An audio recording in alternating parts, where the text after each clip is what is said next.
ایک بہت خوبصورت واقعہ کسی صاحب سے سنا، آپ کی نظر کرتا ہوں۔ وہ گرمیوں کی ایک تپتی دوپہر تھی۔ دفتر سے میں نے چھٹی لی ہوئی تھی کیونکہ گھر کے کچھ ضروری کام نپٹانے تھے۔ میں بچوں کو کمپیوٹر پر گیم کھیلنا سکھا رہا تھا کہ باہر بیل بجی۔ کافی دیر کے بعد دوسری بیل ہوئی تو میں نے جا کر دروازہ کھولا۔ سامنے میری ہی عمر کے ایک صاحب کھڑے تھے۔ السلام علیکم، انہوں نے نہایت مہذب انداز میں سلام کیا۔ پہلے تو میرے ذہن میں خیال گزرا کہ یہ کوئی چندہ وغیرہ لینے والے ہیں۔ ان کے چہرے پر داڑھی خوب سج رہی تھی اور لباس سے وہ چندہ مانگنے والے ہرگز نہیں لگ رہے تھے۔ جی فرمائیے، میں نے پوچھا۔ آپ طاہر صاحب ہیں؟ جی، میں نے مختصر جواب دیا۔ وہ مجھے رفیق صاحب نے بھیجا ہے، غالباً آپ کو کرایہ دار کی ضرورت ہے۔ ہاں، مجھے اچانک یاد آیا کہ میں نے دفتر کے ایک ساتھی کو بتایا تھا کہ میں نے اپنے گھر کا اوپر والا پورشن کرائے پر دینا ہے۔ اگر کوئی نیک اور چھوٹی سی فیملی اس کی نظر میں ہو تو بتائے، کیونکہ دفتر کی تنخواہ سے خرچے پورے نہیں ہوتے۔ مجھے افسوس ہوا کہ میں نے اتنی دھوپ میں کافی دیر اسے باہر کھڑا رکھا۔ اسے 6 ماہ کے لیے مکان کرائے پر چاہیے تھا کیونکہ اپنا مکان وہ گرا کر دوبارہ تعمیر کروا رہے تھے۔ میں نے 3000 کرایہ بتایا، لیکن بات 2000 پر پکی ہو گئی۔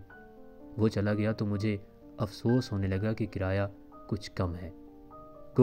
اوپر صرف ایک چھوٹا سا کمرہ، کچن اور باتھ روم تھا۔ مجھے اپنی بیوی کا دھڑکا لگا ہوا تھا کہ اسے معلوم ہوگا تو کتنا جھگڑا ہوگا، اور وہی ہوا۔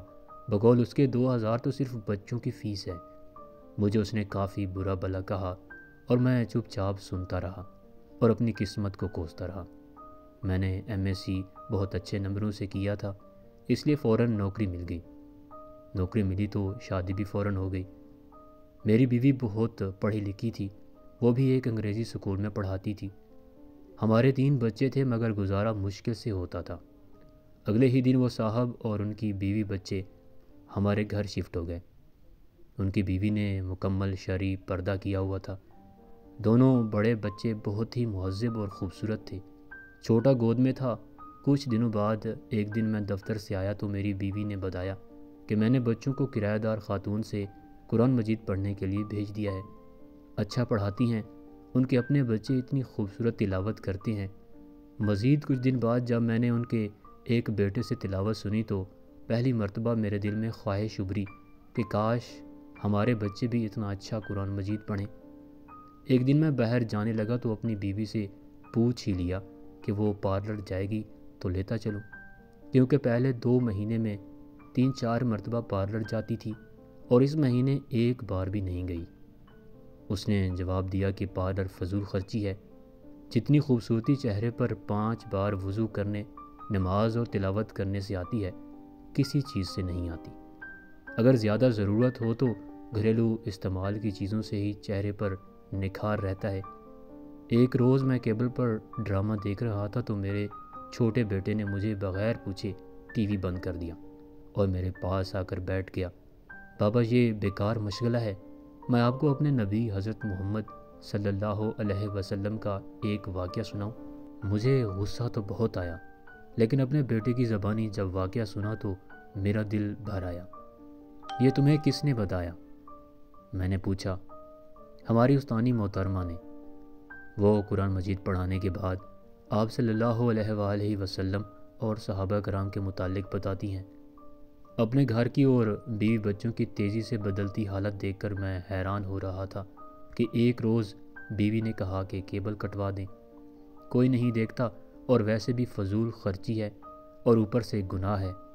چند روز بعد بیوی نے شاپنگ پر جانے کو کہا تو میں بخوشی تیار ہو گیا۔ اس نے کافی دنوں بعد شاپنگ کا کہا تھا، ورنہ پہلے تو آئے دن بازار جانا رہتا تھا۔ کیا خریدنا ہے؟ میں نے پوچھا۔ برقع۔ کیا؟ میں ہنسا تو وہ بولی، پہلے میں کتنے ہی غیر شرعی کام کرتی تھی، آپ نے کبھی مذاق نہیں اڑایا تھا۔ اب اچھا کام کرنا چاہتی ہوں تو آپ کو مذاق سوجھ رہا ہے۔ میں کچھ نہ بولا۔ پھر چند دن بعد اس نے مجھے کافی سارے پیسے دیے اور کہا فریج کی باقی قیمت ادا کر دے تاکہ مزید قسطیں نہ دینی پڑیں۔ اتنے روپوں کی بچت کیسے ہو گئی؟ بس ہو گئی۔ وہ مسکرائی، جب انسان اللہ کے بتائے ہوئے احکام پر چلنے لگے تو برکت خود بخود ہو جاتی ہے۔ یہ بھی وہ کرایہ دار خاتون نے بتایا ہے۔ سکون میرے اندر تک پھیل گیا۔ میری بیوی اب نہ مجھ سے کبھی لڑی نہ شکایت کی۔ بچوں کو وہ گھر میں پڑھا دیتی ہے، خود بچوں کے ساتھ قرآن مجید تجوید سے پڑھنا سیکھ رہی تھی۔ وہ خود نماز پڑھنے لگی تھی اور بچوں کو سختی سے نماز پڑھنے بھیجتی۔ مجھے احساس ہونے لگا کہ نجات کا راستہ یہی تو ہے۔ پیسہ اور آرائش تو سکون نہیں دیتا، اطمینان تو بس اللہ کی یاد میں ہے۔ مجھے اس دن 2000 کرایہ تھوڑا لگ رہا تھا۔ آج سوچتا ہوں تو لگتا ہے کہ وہ تو اتنا زیادہ تھا کہ آج میرا گھر سکون سے بھر گیا ہے۔